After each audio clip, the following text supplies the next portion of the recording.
림마 가데스 바데아라고 불려지는 곳에서 하나님 앞에 거역하고 38년의 훈련을 진행을 합니다. 가데스 바나에서 징벌을 받고 여덟 번째 진을 친 장소가 오늘 다하시예요. 전체적으로는 22번째 진을 친 장소입니다. 마켈롯은 지금 다하세 이전의 마켈롯은 거대한 회중으로 모였다라는 뜻이에요.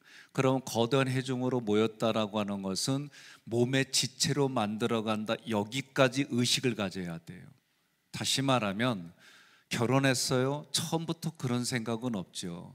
부부로 살아가면서 더 깊어지는 거예요. 마찬가지로 우리가 회중으로 모였다 그러면 이합 집산으로 모였다, 그런 개념으로 모이게 하는 게 아니에요. 그래서 그렇게 하나의 지체로 모여서 훈련을 받아 뭘 하느냐? 찬양을 하는 거예요. 오늘 우리가 예배 때마다, 특별 새벽 기도회 때마다 찬양을 하시는 분들이 앞에 서죠. 이때 찬양을 할 때에 내가 잘해서, 내가 기능이 있어서 이게 아니라 하나님이 우리를 지체로 모아들여서 그 결과 하나님을 경배하고 하나님을 찬양하고 하나님을 향해서 바로 서는 게, 이게 회중으로 모였다, 그런 뜻이에요. 이스라엘 백성들은 이제 그렇게 모여서 하나님을 경배한 후에 어떻게 하느냐? 다핫으로 떠났어요. 이 다핫은 가장 낮은 아래, 이런 뜻이에요. 지금 위치적으로도 지금까지 22번째 진을 친 걸 가장 낮은 곳이에요. 이 얘기는 뭐냐면 지금 하나님이 집회를 통해서 회중들을 통해 영광을 받았어요. 그리고 하나님도 이스라엘 백성들을 높여주셨어요. 그런데 갑자기 하나님이 가장 낮은 부분까지 이끌어가요. 한 사람 한 사람에게 낮은 자리가 무엇인지 깨닫게 하는 거예요. 그러면 낮은 자리로 오게 한 가장 큰 의도는 뭐냐면 예수 그리스도를 통해 우리가 예수님이 이런 삶을 살았구나, 예수님이 이렇게 살아오셨구나, 예수님이 이런 곳에서 이렇게 하나님을 향해 살아갔구나, 이것을 알게 해주시려고 가장 낮은 곳으로 이끄신 거예요. 그것은 한마디로 뭐냐? 십자가의 신앙이에요. 십자가의 신앙을 이야기를 할 때 성경은 뭐라고 얘기를 하냐면은 가장 낮고 낮은 자리라고 얘기를 하는 거예요. 십자가의 신앙은 다시 말하면 하늘 보좌 버리시고 이 땅에 오신 예수님, 그 예수님이 죽기까지 순종하신 자리가 십자가의 자리인데 그 자리가 가장 낮고 낮은 자리이다. 왜? 십자가는 그 당시에 흉악무도한 죄인이 처벌받는 자리예요. 그런데 예수님이 누구예요? 하나님이세요. 하나님이시면서 인간의 몸으로 입고 온 그 자체가 낮은 자리인데 그 인간 세계에서도 가장 형벌을 받는 자리, 가장 죽어마땅한 자리, 그 자리에 죄가 없으신 예수님이 그 자리에 오신 거예요. 그래서 지금 다핫의 의미는 십자가의 신앙을 훈련시키는데 어떻게 훈련시키느냐? 내 일상생활에 적용하기까지, 내 일상생활이 늘 그렇듯이 그런 자리까지 지금 주님이 이끄신 거예요. 그러려면 영적 질서를 따라서 그렇게 움직이는 것에 대해서 하나님이 계속 얘기하는 거예요. 그러려면 어떻게 해야 돼요? 난 아무것도 아니요. 속으로만 아멘 하면 안 된다니까요. 나는 아무것도 아니요. 이 의식이, 다른 말로 말하면 자기를 부인하는 사건이 있지 않으면 순종하지 못하게 돼 있어요. 여러분, 에베소서 2장 1절 함께 봉독합니다. 그는 허물과 죄로 죽었던 너희를 살리셨도다. 아멘. 이 허물이라고 하는 것은 제가 옆에다 범법이라고 됐어요. 범법자는 뭐예요? 법을 어긴 사람이에요. 그러니까 허물, 하나님의 법을 어기고 세상의 법을 어기고 죄로 죽었던 과거예요. 그럼 뭐예요? 지금은 난 죽었다는 거예요. 나는 꼴꼬닥했다는 거예요. 애들 표현으로 말하면 죽은 거예요. 죽은 너희를 살리셨도다. 우리는 이미 허물과 죄로 죽은 자들이에요. 죽은 자들에게 하나님이 뭘 주세요? 영생을 주시려고. 그래서 구약에서는 5대 제사를 주신, 5대 제사는 뭐예요? 하나님께 나아가는 방법이에요. 그러면 번제, 화목제, 속건제, 속죄제, 또 하나가 뭐예요? 송 목사님, 소제. 나 가끔 이제 잊어버리네. 예? 이 5가지의 특징이 뭐냐면 한마디로 말하면 하나님 앞에 전부를 드립니다. 하나님 앞에 나의 최고를 드립니다. 나의 것을 갈아서 드립니다. 물질로 배상할 수 없는 것을 하나님 앞에 내가 하나님의 것으로 속죄합니다. 내가 배상할 수 있는 것은 배상합니다. 이런 의미로 5대 제사를 하나님께 나아가는 방법으로 드리는 거예요. 그럼 내가 배상할 수 없는 게 뭐예요? 그것을 예수 그리스도로 드리는 거예요. 7대 절기는 뭐예요? 6월절부터 장막절까지 예수님과 동행하는 방법, 이게 7대 절기예요. 그러니 5대 제사와 7대 절기를 일반 생활에서 누리게 했어요. 아침으로 저녁으로 조속으로 하나님께 예배드리고, 이러한 부분들을 누리겠는데 다 형식이 있어요. 중요한 건 형식만 있고 정신이 없다, 형식만 있고 의도가 없다, 그러면 독사의 자식이 되는 거예요. 무슨 얘기입니까? 형식 가지고 사람만 얘기를 하니까 그것이 살리는 게 아니라 죽이는 게 된다. 그게 뭐예요? 형식만 남은 게 율법이에요. 율법에, 그 하나님의 말씀에 내 안에 정신과 의도가 없이 형식만 얘기를 하니까 독사의 자식이 돼서 다 그 율법으로 죽이는 거예요. 그래서 율법의 기능이 뭐예요? 나는 죄인이다. 죄인인 사람이 살아날 수 있는 방법은 하나님의 말씀밖에 없다. 그 얘기를 지금 계속 하는 거예요. 그러면 이렇게 하나님의 정신을 가지고 하는데, 이 정신을 한마디로 사람에서 나오는 사랑이 아니라 단어로 보면 아가페, 하나님으로부터 오는 사랑이, 그게 십자가의 사랑이에요. 그래서 각자가 십자가를 지고, 자기 십자가를 지고 예수님을 따라가라는 거예요. 십자가의 정신이 사랑인데 그 사랑으로 서로에게 책임을 다하는 거예요. 그런데 대부분 어떻게 해요? 말씀을 공부하면 할수록 공부로 끝나가지고 공부의 형식만 가지고 사람을 판단하고 충고하고 해석하고 그걸로 망하는 일을 걸어가는 거예요. 누가? 자기만 그러는 게 아니라 거기에 물든 사람들이 다. 그러니 예수님이 우리에게 주신 사랑의 정신을 가지고 우리가 함께 서로 지체로 세워져 가는 거예요. 이 정신을 잊어버리면 안 돼요. 이것이 십자가 신앙의 훈련이에요. 이것이 뭐로 나타나느냐? 예배로 나타나는 거예요. 예배로.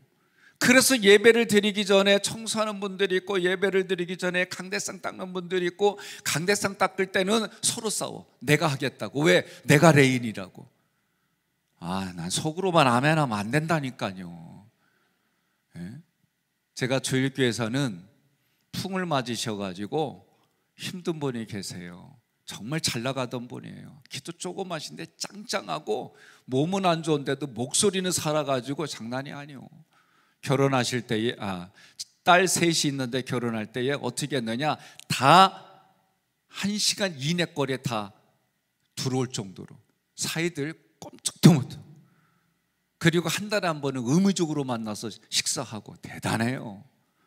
이분이 과거에 화려하니까 어때요? 마음이, 상실감이 더 컸겠지요. 어느 날 제가, 권사님 강대상 닦으시라고.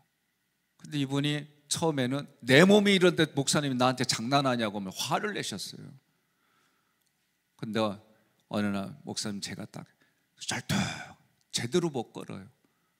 그러고 나서도 오셔가지고 강대상을 딱 그분이 닦으셨어요. 지금도 기억이 나요. 부인 권사님은 어느 날 청각이 안 들렸어요. 아무도 몰랐어요. 기도할 때 눈 뜨고 나를 빤히 쳐다보길래 처음엔 내 놀랬지. 이게 뭔 시츄에이션이요? 나중에 신방 갔더니 말이요, 얘기를 하는가, 목사님 입술로 저는 들어요. 듣질 못해요. 어느 날 어떤 사건인지 모르지만 틀리지 않는 거예요. 자기 가족들만 아는 거예요. 교인들은 아무도 모르고 다 대화를 서로 주고받았어. 나중에 고민하다 제가 그때는 의논 안 하고 제가 우리 권사님이 듣질 못합니다. 여러분들이 이거를 아시고 배려하십시오. 이분이 그날 내 소리에 충격 먹었어요. 충격을 먹었다가 나중에 하는 얘기가 감사하다고, 나를 편안하게 해줘서 고맙다고. 여러분, 하나님 앞에 내가 가까이 가려고 몸부림치고 하나님의 성전에 내가 가까이 하고 내가 정말 레인의 의식을 가지고 하나하나 소중히 여기고 교회 물건 하나 할지라도 내가 떨리는 마음으로, 두려운 마음으로 그런 자세로 할 때 하나님이 도와주시는 거예요. 착각할 것은, 착각하지 말아야 될 것은 내가 어떤 정성을 버렸으니 하나님의 판단, 이런 자세는 아니에요. 죽었던 나에게 영원한 생명을 전달해 주시고 영원한 생명을 나에게 주시고, 그래서 내가 하나님께 감사하는 마음으로 이렇게 살아갑니다. 내가 하나님께 드릴 것은 이거밖에 없지만 내가 이렇게 하겠습니다. 이런 자세가 중요한 거예요. 내가 이렇게 했으니 하나님이 이렇게, 이거는 아니에요. 죽은 나를 하나님이 이렇게 영원한 생명을 주시니 내가 항상 기뻐하고 내가 항상 감사하고 주님의 뜻 안에서 발견되어진 대로 내가 고백하고 살아가려는 자세가, 이것이 하나님이 기뻐 받으시는 거예요. 그래서 이 십자가의 사랑이 예배로 나타나는데, 예배는 하나님이 거룩하게 봐주시는 거예요. 그러면 이 예배를 위해서 하나님이 제사장, 레인 이들에게 거룩한 직분으로 권위를 주신 거예요. 사람 자체가 거룩하지 않아요. 우리는 거룩이란 단어를 쓰면 어떤 예절, 예의, 도덕 이런 쪽으로만 접근해요. 여러분, 사람이 그렇게 해서 도덕적이고 그렇게 해서 예절을 가져가지고 거룩해지냐? 천만의 말씀이에요. 그것의 끝에 가면 다들 하는 얘기가 아무것도 아닌 거라고 얘기를 대부분 해요. 쓴 책들을 읽어보면. 그러면 우리 그리스도인에게 거룩은 이미 허물과 죄로 죽었던 우리에게 하나님이 거룩하다가 말씀하셔서 우리는 거룩한 거지, 내가 거룩해지는 거 절대 아니에요. 그러면 거룩해지는 게 뭐냐? 예수님과 동행할 때 이게 거룩해지는 거예요. 예수님, 거룩하신 예수님이 나에게 말씀으로 함께 주실 때 거룩한 거지, 그러니 말씀에 의식이 없는데 무슨 거룩을 얘기를 하겠어요. 성경의 원리는 그래요. 우리는 거룩해질 수가 없어요. 거룩하신 하나님이 나와 함께 주시기 때문에 내가 그분 때문에 거룩해지는 거예요. 내가 할 수 있는 건 하나예요. 말씀 안에 거하는 거예요. 내가 거룩해진 건 딱 하나예요. 말씀 안에 거하는 거, 예수님 안에 거하는 거예요. 이거밖에 없어요. 24시간 365일 그 예수님과 동행한다는 거는 내 의식이 그 예수님과 함께 있는 거예요. 이것이 거룩이에요. 내가 도덕적으로 뭔가 이렇게 해서 거룩해진다, 다들 그렇게 생각해요. 아니에요. 예수님과 함께하는 그 자체가 거룩인 줄 믿으시기를 바랍니다. 그래서 거룩하게 봐주시는 예배에, 그 예배를 하나님의 받으시려고 모세와 아론, 구약에서는 왕, 선지자, 제사장의 예표로 하나님이 그들을 심어주셨지만, 그러나 하나님 말씀을 한마디 하나를 거절한 그것 때문에 그들이 가나안 땅에 못 들어간 거예요. 민수기에서는, 여러분 제가 말씀드리잖아요, 출애굽의 광야와 민수기의 광야는 너무나도 달라요. 이미 이들이 민수기에 왔을 때는 하나님이 시내산에서 계약할 때는 이제는 내가 너를 성인으로 인정하겠다, 이제는 내가 너를 성숙한 자로 인정하겠다. 그런데 성인과 성숙은 한 점이라도 있으면 안 되는 거예요. 우리 인생에 그런 인생 아무도 없어요. 그 누구도 인생을 털어가지고 부대끼는 일 벗어날 사람 없어요. 주님이 피로 발라주셔서 주님이 그 유효기간 안에 우리가 사는 거예요. 하나님은 그 피만 보는 거예요. 그 피로 나를 봐주시는 거예요. 그러니 오늘 우리가 이 예배를 얼마나 하나님이 소중히 여기면, 제사장과 레인을 특별히 이스라엘 백성의 12지파 중에 땅을 기업으로 다 줄 때 레인은 땅을 안 줬어요. 하나님이 기업이다 그랬어요. 그래서 여러분과 모든 성도들이 어떻게 해요? 하나님 앞에 11조로 여러 가지 것들을 드릴 때에 그것이 뭐예요? 하나님을 사랑하는 마음으로 드리는 거예요. 하나님을 사랑하는 마음으로 드렸더니 하나님은 그것을 레인들의 삶의 행태로 주셨어요. 그것으로 책임져 주셨어요. 그것이 서로가 사랑으로 주고받는 거예요. 제가 우리 교회 와서 하나 고민하는 게 있어요. 신방 가면은 부목사님들에게 감사합니다, 도서비 이런 거 주지 마세요. 시대의 트렌드라고 말하는 분들께서 그렇게 할까 고민을 무지했어요. 제가 어떻게 하는 것이 정말 서로에게 유익이 되게 할까 그랬다. 제 결론은 그거 안 했어요. 그거 함으로 인해서 경제적으로 조금 또는 도움이 될지 모르지만 큰 정신을 잃어버려요. 큰 정신이 뭐예요? 하나님에 향한 사랑과 그 목회자에 대한 사랑과 이런 부분들은 사라지게 돼 있어요. 고민하다가 제가 그걸 제 생각 속에선 지워버렸어요. 행정을 하고 어떤 부분들을 할 때마다 고민 많이 합니다. 나는 여러분들이 설교로부터 또 여러분이 찬양해 또 여러분들이 기도하는 일에 모든 부분에 자기를 드러내지 마세요. 자기를 드러내기 시작하다 보면 그 다음부터는 자기가 생각하는 기준에 벗어나면 여기에는 불편한 게 생기기 시작해요. 생각해 보세요. 여러분이 인지치유에 들어오면 사실 생각, 느낌을 이 훈련을 무지하게 합니다. 의외로 내가 신앙적인 판단까지도 해보면 자기 생각이라는 게 눈에 보여요. 나중에 여러분들이 이 훈련을 제가 왜 강조하냐면 우리가 예배를 드리고 모든 부분에 고라와 같은 일들이 자기 안에 너무 많아요. 저도 마찬가지예요.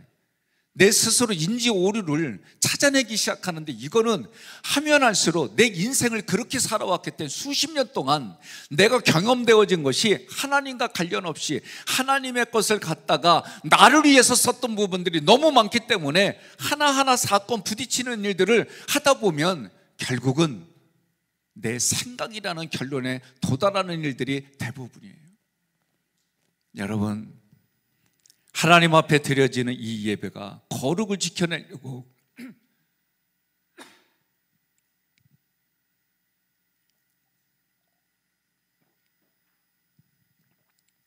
하나님이 하신 말씀대로 그 말씀 안에 거하는 게 거룩이고 선이에요. 우리가 생각하는 도덕의 기준, 내가 살아온 경험 이런 부분들이니까, 그리고 사람을 위해서 이렇게 해서는 안 되니까 이런 얘기 하지 마세요.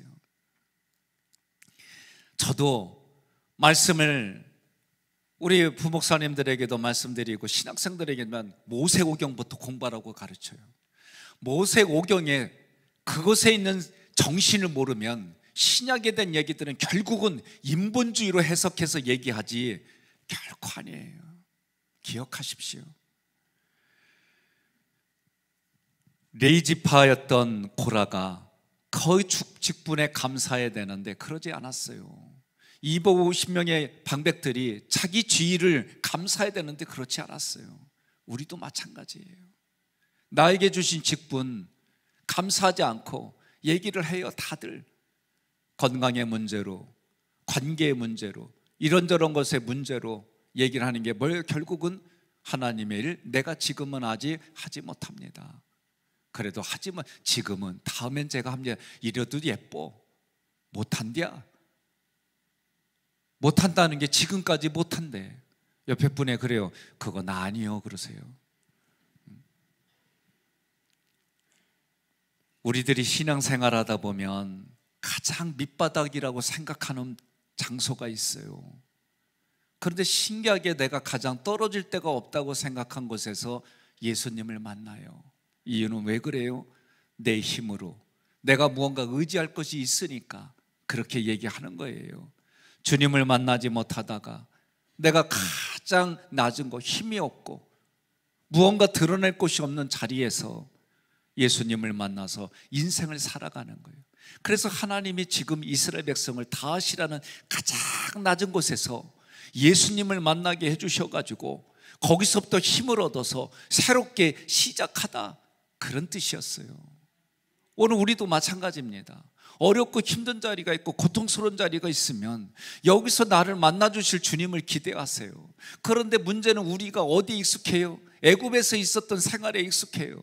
그러니 그런 자리가 되면 어떻게 해요? 떨려요. 불안해요. 감정과 생각이 이성적이질 않아요. 한마디로 말하면 너무 불안하고 흔들리고 누구 한마디에 휩쓸리는 그런 상황이 돼버려요. 내가 영적으로 볼 수 있습니까? 보지 못합니다. 그때 의도적으로, 그래서 제가 여러분들에게 늘 처음부터 얘기해요. 의도적으로 하나님을 부르짖어야 되는 거예요. 하나님을 정말 죽기까지 있는 힘을 다 짜내서 주여 하고 불러짖어야 되는 겁니다. 주님을 부를 때에 성경의 말씀대로 네가 나를 부르짖으면 내가 너를 만나주리라, 내가 나랑 함께 해줄 수 있는 상황을 만들어주리라. 이게 하나님의 약속이에요. 네가 부를 때에 부르짖으라는 거예요. 그러면 하나님 만나주시겠다는 거예요. 만나서 어떻게 합니까? 하나님의 때에 예수 그리스도로 나를 만나주시겠다라고 약속해 주신 거예요. 예수님은 자기를 낮췄습니다. 인간의 몸을 입은 것 자체가 낮춘 거예요. 십자가에 죽으셨어요. 그 인간 중에서도 가장 더럽고 형벌의 자리에 예수님이 차원해서 가셨어요. 그 모습이 나에게 찾아오신 예수님이에요. 그 예수님이 오늘날 예수님의 피와 살이 말씀이라고 가르쳐 주셨어요. 오늘 선포되어지는 말씀이 오늘 기도 시간에도 대표기도 하시는 말씀하셨어요. 우리 이 권사님 뭐라고 얘기하느냐? 선포되는 말씀이 나에게 주시는 말씀으로. 신기한 건 인생의 논리는 관계가 좋으면 잘 들어. 관계가 좋으면 잘 들어요. 저를 쳐다보고 관계가 나쁘면은 안 봐. 그 왜 그래? 이거는 동서고금을 막론하고 똑같아. 어른이건 애들이건 다 똑같아. 잘 들으세요. 그래서 한동안은 저도 내공의학 할 때는 쳐다보다가 설교 잊어버렸어. 그 무서운 눈빛 때문에. 그 다음에 내공 생기니까 어떻게? 아예 안 봐놔도. 그러다가 더 내공 생기니까 어떻게? 흘기들기 쳐다봐. 그러다가 내공 생기니까 어떻게? 주님의 사랑이 이거지? 사랑하는 마음으로 불쌍히 여기고 쳐다봐. 아직도 병들었구나. 아직도 감사하지 못하는구나. 아직도 찡그리고 있구나. 아직도 여전히 그러구나. 에이구 내 새끼야 정신 차려라. 하나님의 음성이에요. 이게 누가 그랬어요? 내가 그랬어. 부목사 때 이런 마음을 먼저 경험해 보니까 에이구 어떡하겠냐, 깨달을 때까지 기다려줘야지. 이게 하나님의 인내로 우리가 이렇게 살아왔어요. 여러분 빌립보서 2장 6절로 8절 함께 봉독합니다.